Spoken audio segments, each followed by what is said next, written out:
One of the interesting things that I find about living in the year 2026 is that in all of human history, there's maybe 50 to 100 billion people that have ever lived.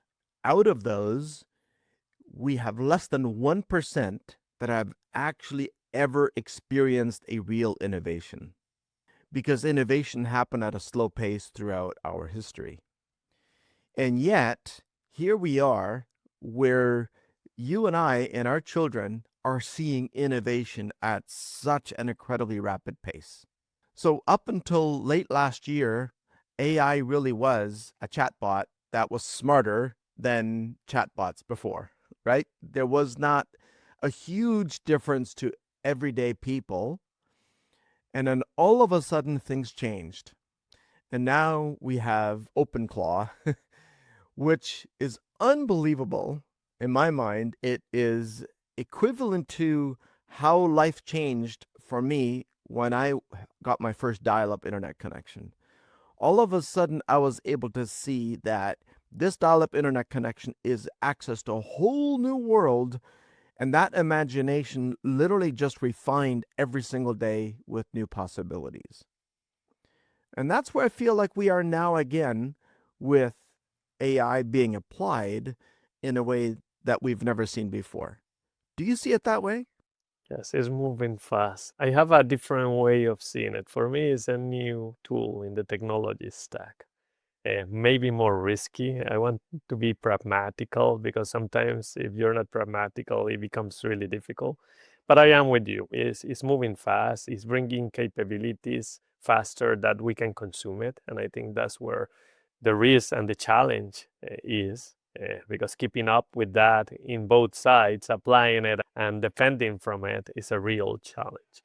And it's moving faster for sure. I think we have never moved as fast in our whole history. I normally was seeing the times of innovation at the beginning. We was 100 years, then we went into 10 years, then we went into a year, and now we're seeing even strategies that were not changed every 5 years, changing every single year strategy wise that you normally you will want it to maintain it as a stability.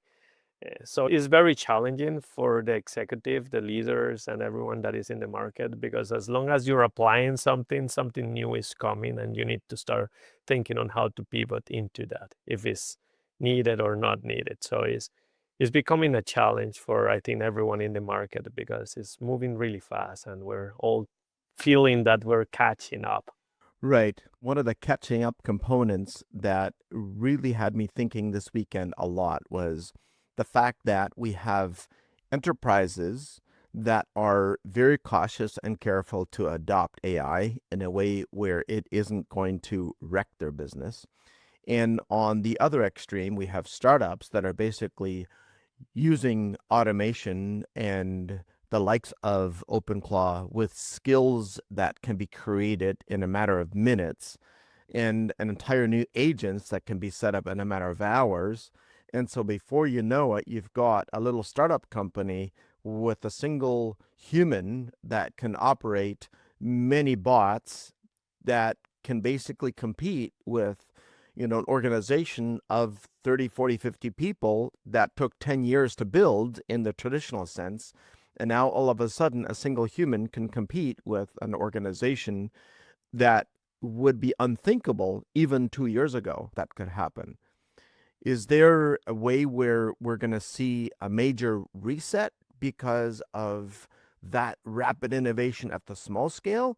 Or are we stepping into a landmine of security troubles and it's like a lot of hype for something that's just going to disappear? It depends how you use the tooling. In case like we're talking about Gen AI and these new models, I will say it depends where you're putting those to work.